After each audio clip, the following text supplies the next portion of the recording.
लोकतांत्रिक सरकार के मुख्य तत्व। आज हम देखेंगे क्लास 6 की एनसीईआरटी का चैप्टर 4 जो कि पॉलिटी का है। तो चलिए शुरू करते हैं। ये चैप्टर एक कहानी के माध्यम से शुरू होता है जिसमें दक्षिण अफ्रीका की माया नायडू की कहानी को बताया गया है। दक्षिण अफ्रीका के अंतर्गत कई प्रजातियां रहती हैं जिसके अंतर्गत श्वेत, अश्वेत और सांवले कई तरीके की प्रजातियां रहती हैं। इसमें जो माया नायडू होती हैं वो अपनी माँ के साथ जो घर की सफाई करवा रही होती हैं तो उस वक्त उन्हें एक पुस्तक मिलती है जिसके अंदर अखबारों की कतरन लगी हुई होती हैं। उसके अंतर्गत जो किताब होती है वो तस्वीरों से भरी हुई होती है। उसके अंतर्गत जो तस्वीरें होती हैं वो 15 साल के एक छोटे लड़के की बहुत सारी तस्वीरें उसे देखने को मिलती हैं। माया ने इसके बारे में अपनी माँ से पूछा। माँ उसको बताती है कि वह लड़का हेक्टर पीटरसन है जो कि पुलिस के द्वारा चलाई गई गोलियों से मारा गया। माया नायडू ने पूछा ऐसा क्यों हुआ, तो उसकी माँ ने यह उसे बताया कि दक्षिण अफ्रीका पहले रंग भेद की नीति से शासित हुआ करता था जिसमें श्वेत, अश्वेत, भारतीय अन्य सभी अलग अलग समूहों में बटे हुए थे। वह ना तो एक दूसरे से किसी तरीके का कोई संबंध बना सकते थे न एक पास रह सकते थे। श्वेतों के अस्पताल तक अलग थे। उनके यातायात के साधन यानी कि परिवहन के माध्यम भी अलग अलग थे। उनकी गाड़ियां भी अलग थीं। स्टेशन तक अलग थे और बस स्टैंड भी श्वेत और अश्वेतों के अलग अलग थे। रंग भेद चमड़ी की रंग के आधार पर किसी के साथ असमानताओं को लागू करना या उसके साथ किसी तरह का भेदभाव करना, ये रंग भेद होता है।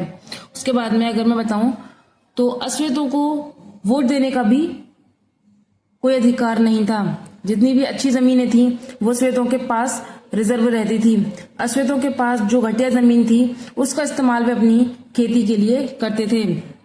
इस हद तक का हमें रंग भेदभाव की नीति में देखने को मिलता है। अगर मैं बात करूं दक्षिण अफ्रीका में एक स्थान है, दक्षिण पश्चिम का हिस्सा है जिसका नाम है सोवेटो शहर, जिसके अंतर्गत केवल अश्वेत लोग वहां रहते हैं।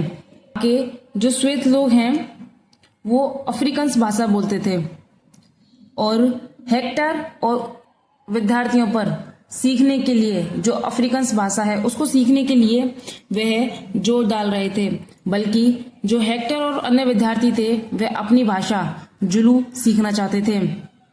इन विद्यार्थियों ने, इस हेक्टर ने उस चीज का विरोध किया तो पुलिस ने उनके साथ बेरहमी से पिटाई की और उन पर गोलियां दाग दी, जिसमें हेक्टर को जान से हाथ धोना पड़ा, यानी कि हेक्टर मारा गया। यह घटना है 16 जून 1976 की।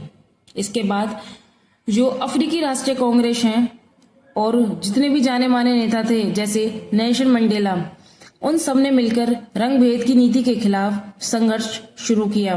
उन्होंने इस संघर्ष के साथ बहुत लंबी लड़ाई लड़ी और अंततः 1994 में उन्हें सफलता प्राप्त हुई। सफलता प्राप्त हुई इसका क्या मतलब है? दक्षिण अफ्रीका में लोकतांत्रिक देश बना। लोकतांत्रिक देश में आपको अपनी पिछली वीडियो में बता चुकी हूं कि ऐसा राष्ट्र है जहां जनता का शासन हो। जनता अपने प्रतिनिधियों का चुनाव के माध्यम से करते हैं, अपने प्रतिनिधि को चुनते हैं। वही प्रतिनिधि उनके लिए कानून और नीति निर्माणों का आगे जाके निर्माण करते हैं।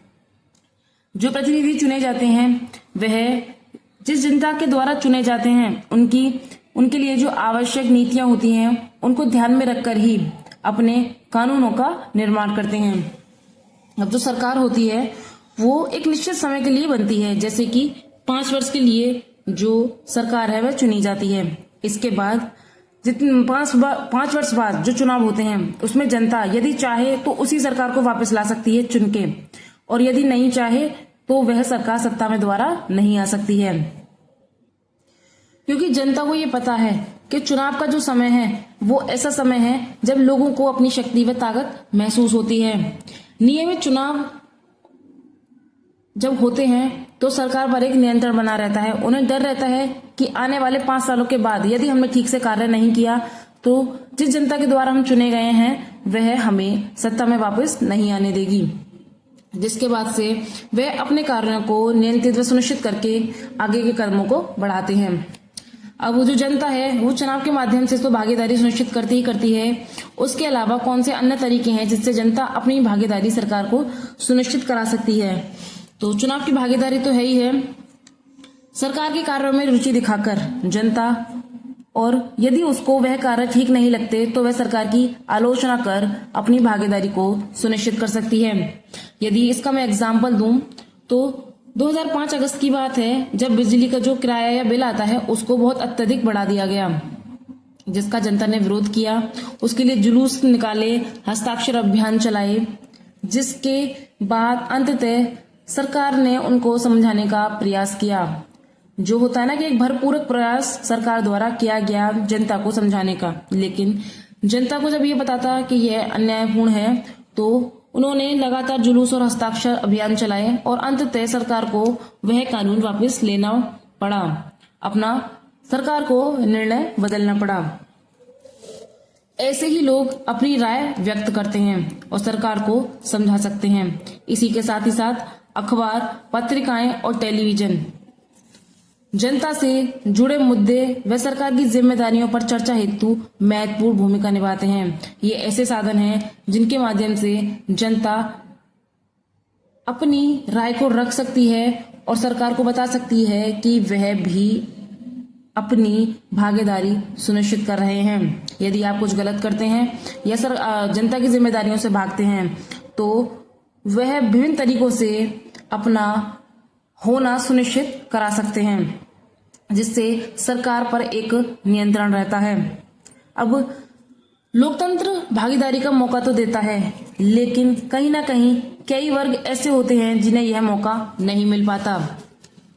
अब इसके अन्य तरीके भी हैं, जिसमें आता है आंदोलन। सरकार व उसके कार्यों को आंदोलन के माध्यम से चुनौती दी जाती है। ऐसे बहुत से वर्ग हैं जो लोकतंत्र के अंतर्गत रहते हुए भी अपनी भागीदारी सुनिश्चित नहीं करवा सकते मतलब उनकी भागीदारी बिना आंदोलन के सुनिश्चित करी ही नहीं जा सकती। उन्हें अपने लिए संघर्ष को सुनिश्चित करना ही पड़ता है, वरना यह समाज उन्हें आगे नहीं बढ़ने देता। उनमें दलित, आदिवासी, अल्पसंख्यक और महिलाएं और अन्य लोग भागीदारी ऐसे ही सुनिश्चित करते हैं। ऐसे ही मतलब आंदोलन के माध्यम से ये सब अपने भागीदारी को लोकतंत्र के अंतर्गत सुनिश्चित करते हैं। यदि मैं बात करूं विवादों का समाधान, तो सरकार किस तरीके से जो विवाद उत्पन्न होते हैं उनका समाधान कैसे करती है या उनमें अपनी भूमिका को कैसे निभाती है। तो जब कोई विवाद होता है तो उसके अंतर्गत हिंसा का प्रयोग, अन्य तरीके की हिंसाएं, एक दूसरे पर पथराव, विभिन्न तरीके की हमें चीजें देखने को मिलती हैं, क्योंकि हिंसा होती ही इस वजह से है कि एक समूह दूसरे को निम्न मान लेता है या दूसरे को रोकने के लिए पहला समूह बल को उचित समझता है। आखिरकार अगर मैं ये देखूं कि जो विवाद है वो होता क्यों है, क्या आप सबको पता है कि विवाद होता क्यों है? जब अलग अलग या भिन्न भिन्न संस्कृतियां, धर्म, क्षेत्र, आर्थिक पृष्ठभूमियां, इनसे जितने भी लोग आते हैं वो आपस में अपना तालमेल नहीं बिठा पाते। यदि अपने घर की बात ले लो, यदि हमारे घर में बहुत सारे सदस्य होते हैं और यदि हम आपस में अपना तालमेल नहीं बिठाते हैं तो घर में जो लड़ाइयां होती हैं वो बढ़ने लगती हैं। जब आपस में बातों में, व्यवहारों में समानता नहीं बैठ पाती या तालमेल नहीं बैठ पाता तो विवाद बढ़ते हैं, जिससे हिंसा बढ़ती है और भय और असुरक्षा का वातावरण बढ़ने लगता है। इसका समाधान करने के लिए सरकार को अपनी जिम्मेदारी सुनिश्चित करनी पड़ती है, विवादों का समाधान को स्पष्ट करने के लिए या हल करने के लिए। अन्य विवादों में देखें, ऐसे विवादों के अलावा अन्य भी विवाद हैं जो सरकार के माध्यम से ही सुलझाए जाते हैं। तो जैसे धार्मिक जुलूस व उत्सव, जिसमें यह खतरा रहता है जब धार्मिक जुलूस और उत्सव निकाले जाते हैं तो हिंसा और पथराव का खतरा रहता है। इसलिए जो धार्मिक जुलूस होते हैं उनका पहले ही निर्धारण किया जाता है कि कहाँ से निकलेगी, किस गली से निकलेगी, किस मोहल्ले के अंतर्गत से जाना है, कहाँ से जाना जरूरी है, कहाँ से ना जाए भी काम चल सकता है। इस बीच में जो पुलिस होती है वो जितने भी हिंसा के खतरे होते हैं या हिंसा से संबंधित लोग होते हैं उनको पुलिस वालों को लगता है कि ये हिंसा कर सकते हैं, जैसे हिंदू का निकले तो मुसलमान करवा सकते हैं या मुसलमान का निकले तो हिंदू करवा सकते हैं, ऐसा कुछ जरूरी नहीं कि हो। तो जो पुलिस वाले होते हैं वो पहले ही इस चीज को एक पास बिठाकर, दोनों पक्षों को एक साथ बिठाकर उनका वार्तालाप सुनिश्चित कराते हैं और यह सुनिश्चित करते हैं कि हिंसा की कोई भी गुंजाइश ना रहे। उसी के साथ ही साथ एक और विवाद होता है जिससे सरकार को अपना हस्तक्षेप करना ही करना पड़ता है सॉल्यूशन देने के लिए। नदियां भी विवाद का कारण बनती हैं। जब एक नदी एक से अधिक राज्यों से निकलती है तो बंटवारे को लेकर विवाद होता है। जैसे कावेरी नदी, यह 10 साल से भी अधिक इसको हो गए और यह आज तक भी विवाद का कारण बनी हुई है। ऐसा क्यों होता है कि कावेरी नदियां या नदियां जो होती हैं वो विवाद का कारण बनती हैं? तो कावेरी नदी को समझते हैं। कावेरी नदी कर्नाटक और तमिलनाडु दोनों राज्यों से होकर निकलती है। कर्नाटक में एक बांध है कृष्ण राजा सागर बांध और तमिलनाडु का जो बांध है वो मंटूर बांध है। कृष्ण राजा सागर बांध जो है वो ऊपरी छोर पर स्थित है और मंटूर जो है वो निचली छोर पर स्थित है। अब इसमें विवाद का कारण यह है कि निचले छोर पर पानी तब आएगा जब ऊपरी छोर वाले उसको छोड़ेंगे, या पानी को जब ऊपरी बांध से छोड़ा जाएगा तभी वह निचली बांध तक आएगा। और यही विवाद का कारण होता है क्योंकि दोनों राज्य के जो प्रतिनिधि होते हैं वह चाहते हैं कि हमारी जनता को अपने कार्यों के लिए सुनिश्चित यह करते हैं कि भरपूर पानी मिल सके। या कर्नाटक वाले उस पानी को रोक लेंगे तो तमिलनाडु की जो जनता है उसको पानी नहीं मिल पाएगा और वहां की सरकार इस चीज का विवाद कर्नाटक की सरकार से करेगी। तो इस चीज का जो सॉल्यूशन है उसमें जो राष्ट्रीय सरकारें होती हैं उसको इसमें हस्तक्षेप करना पड़ता है और इन विवादों का निपटान कराना होता है। उसमें राष्ट्रीय सरकारें किसी भी तरीके से इसका निपटान करवा सकती हैं कि कुछ संसाधन वे कर्नाटक की सरकार को दे देती हैं और कुछ तमिलनाडु की सरकार को, जिससे दोनों में तालमेल बैठा रहे और नदी के ऊपर किसी तरह का विवाद उत्पन्न ना हो। अब लोकतांत्रिक सरकार जो होती है उसमें महत्वपूर्ण शब्द होते हैं समानता और न्याय। न समानता न्याय के बिना पूर्ण है, न न्याय समानता के बिना पूर्ण है। जो लोकतांत्रिक सरकार होती है वो इन्हें पूर्ण रूप से लागू करने के लिए वचनबद्ध होती है। इनको अलग भी नहीं किया जा सकता है। ये एक ही सिक्के के दो पहलू होते हैं। जैसे अस्पृश्यता जो कि भेदभाव, असमानता, इसका सबसे बड़ा कारण पहले रह चुका है। इसको कानून के द्वारा रोक दिया गया।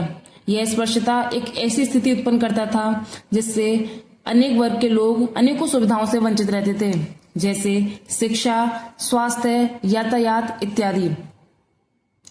इसके प्रति संघर्ष को लोगों के द्वारा किया गया। डॉक्टर भीमराव अंबेडकर भी इस संघर्ष में शामिल थे। उन्होंने इसको अमानवीय बताया और उसको कानून के द्वारा अंततः खत्म करने का प्रयास किया और खत्म कर भी दिया गया। इससे यह स्पष्ट होता है कि न्याय तभी सुनिश्चित किया जा सकता है जब सब लोगों को बराबरी पर माना जाए, सबके साथ बराबरी का व्यवहार किया जाए। सरकार उन तत्वों को पहचानती है, उन चीजों को सही तरीके से जानती पहचानती है या उसका पहचान करती है जो असमानताओं को बढ़ावा देते हैं। जो समूह असमानताओं के कारण पिछड़े रह जाते हैं तो सरकार उन समूहों को विशेष प्रावधान के द्वारा राहत पहुंचाती है और यह सुनिश्चित करती है कि वह अपने जीवन में किसी भी पहलू में पीछे ना रह सकें। इसलिए उनके विशेष प्रावधान की व्यवस्था करती है। जो बराबर नहीं माने जाते हैं वह समानता और न्याय को प्राप्त नहीं कर सकते हैं, जिसके लिए सरकार को अपनी भागीदारी सुनिश्चित करना आवश्यक होती है। और लोकतांत्रिक सरकार में जिस तरीके से सरकार वचनबद्ध होती है वह प्रत्येक समूह के हित में कार्य करने के लिए अपना भागीदारी सुनिश्चित अवश्य करवाती है। अब यदि हम इसी चीज को उदाहरण के माध्यम से देखें तो आप समाज में भी असमानताओं को भरपूर तरीके से देखते होंगे, आपके घर में भी, आपके आस पड़ोस भी। आपने स्वयं भी इस चीज को देखा होगा कि समाज लड़कियों से ज्यादा लड़कों की देखभाल, उनको ज्यादा महत्व देते हैं, जबकि ये अवधारणा गलत और अन्यायपूर्ण है कि आप किसी एक लिंग को बढ़ावा देते हैं और एक दूसरे लिंग को उस लिंग के तुलना में ना तो ज्यादा महत्व देते हैं, ना ज्यादा सम्मान देते हैं, और उसे केवल कुछ चुनिंदा कार्यों के लिए माना जाता है कि जो लड़कियां होती हैं वो एक कुछ विशिष्ट ही कार्यों को करेंगी, अन्य किसी कार्य को नहीं करेंगी, जो कि गलत और अन्यायपूर्ण होता है। तो सरकार ने इस चीज को खत्म करने के लिए अपनी तरफ से कुछ कदम उठाए, जिससे लड़कियों को समर्थन व सहयोग प्राप्त हो सके, अन्याय से वह छुटकारा प्राप्त कर सकें और अपने जीवन को एक बेहतर स्थिति में ला सकें। अब इसको कि सरकार ने क्या समर्थन दिया है। सरकारी स्कूल व कॉलेजों में फीस को कम करना या फीस को खत्म करने के प्रावधान किए गए सरकार के द्वारा। ऐसा इसलिए किया गया ताकि लड़कियां पढ़ लिखकर अपने भविष्य को एक स्वस्थ, शिक्षित तरीके से व्यवस्थित कर सकें और एक सुदृढ़ जो समाज है उसको बनाने में अपने सहयोग प्रदान कर सकें। तो यहाँ ये चैप्टर खत्म होता है और इसमें बताया गया है ऑल ओवर कि जो लोकतांत्रिक सरकार होती है उसमें उसके जो विभिन्न तत्व होते हैं वो कैसे समाज को प्रभावित करते हैं, या वो तत्व समाज से कैसे प्रभावित होते हैं, समाज को बदलने में वे कैसे सहायक होते हैं। तो इस चीजों को ही इनमें बताया गया है। तो आज का चैप्टर यहीं समाप्त होता है। इससे अगली वीडियो में हम नेक्स्ट चैप्टर देखेंगे।